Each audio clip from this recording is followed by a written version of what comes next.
Vladimir Putin has told Donald Trump he plans to retaliate against Ukraine for its drone attack, which will delay hopes for an immediate ceasefire. Joining us live now from Kiev is Yuriy Sak, the advisor to the Minister of Strategic Industries of Ukraine. Yuri, it's good to see you this morning. Presumably you'd be ready for this kind of response. So what sort of retaliation are you expecting from Russia? Good morning, Pete. Well, Russia is a terrorist state, so the only response that we can expect is, of course, more missiles on Ukrainian peaceful cities, more drones.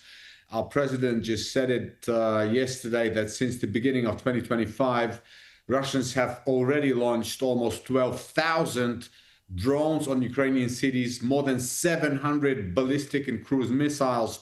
So, a Ukrainian government is issuing a warning every day now to Ukrainians that if there's an air raid siren on, they have to go to the bomb shelter, take their children to bomb shelters. And so, yes, we're getting ready for some form of retaliation. But look, just actually the night before that special operation, during which we have destroyed 1/3 of Russian strategic bombers worth $7 billion US. The night before that, they have launched an attack on Ukraine in which they have used almost 500 Shahed drones. Now, one Shahed drone, if it hits a block of apartments, it immediately destroys a couple of flats. People die, people get injured. So we've been living in this atmosphere of terror now for 3 years.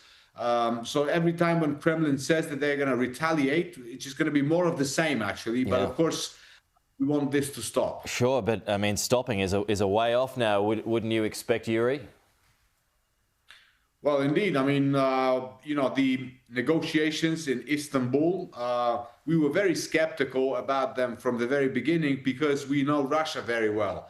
But by now, these peace talks, which are US-led initiative, they have turned into just essentially meetings about the exchange of prisoners of war, which is also a very important thing for us because we value our soldiers and we want to bring them all back home. But at the same time, we don't see any intention or goodwill on the part of Russia to end this war. They refuse to establish an unconditional ceasefire. They continue to bomb Ukrainian cities. They continue their attacks on the front lines. So I don't think they want peace.